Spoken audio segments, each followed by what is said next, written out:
கண்டிப்பாக அவர் இவங்களோடலாம் பேசுவார். ஏன்னா அவரோட ஸ்பீச்சை இமீடியட்டாக ஓபிஎஸ், டிடிவி, சசிகலா எல்லாம் வரவேற்றிருக்காங்க. முக்குலத்தோர் சமூக வாக்குகளை குறிவைத்து செங்கோட்டையனும் இனிமேல் பயணப்படுவார். தன்னுடைய சமூக வாக்குகள் எடப்பாடிக்கு தான் தெரியும் அவருக்கு. கட்சியை உடைக்கிறதுக்கான எல்லா வேலைகளையும் ஈடுபடுவாங்க.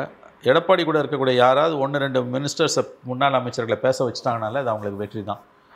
அதிமுக செங்குத்தான பிளவை நோக்கி போகிறது என்று கூட நாம் சொல்லலாம், உறுதியாக சொல்ல முடியாது. ஏன்னா இன்றைக்கி இவர் மட்டும்தான் வெளியில் வந்திருக்காரு, மற்ற யாருமே வரல. சசிகலா, ஓபிஎஸ்லாம் என்றைக்கோ வெளில போயாச்சு. அதனால் அவங்களுக்கு பற்றி இன்றைக்கி பிரச்சனை கிடையாது. உங்களுக்கு அடுத்தடுத்த பிளவுகள் எப்படி இருக்குன்றது வரும் நாட்களில் தான் நமக்கு தெரியும். இந்த எடப்பாடியோட ஸ்மார்ட் மூவ், நாளைக்கு அவனும் இதை பேசிடக்கூடாதுன்றதுக்கு இதை காய தூக்கி போட்டார். இப்போ 1 தடவைக்கு 2 தடவைக்கு 3 தடவை மற்ற அமைச்சர்கள் இதே கருத்து தான் பெரும்பாலான அதிமுக தலைவர்களுக்கு இருக்குது. ஆனால் அவங்க பேச பயப்படுவாங்க. ஏன்னா இந்த கதி நமக்கு வந்தோம். அப்போ பெரிய அளவில் அவங்களுக்குள்ள ஒரு ஒருங்கிணைப்பு வந்ததுன்னா அப்போ சிக்கலாகும்.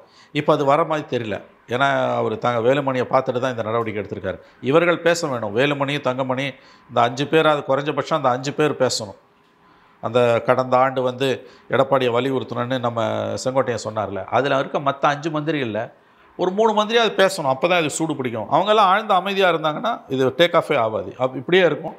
மேபி டிசம்பர் வாக்கில் இன்னும் பிளவுகள் வந்ததுன்னா அப்போ பேசலாம். இல்லை அப்பயும் அவங்க எடப்பாடி அவங்கள ஸ்மார்ட்டாக கண்ட்ரோலில் எடுத்துட்டாரு, பிஜேபி ஃபுல்லாக அவரை எடப்பாடியை பேக் பண்ணுதுன்னா செங்கோட்டையன் ஆல்ரெடி தனி மரமாக இருப்பவர் மேலும் தனிமைப்பட்டு போவார்.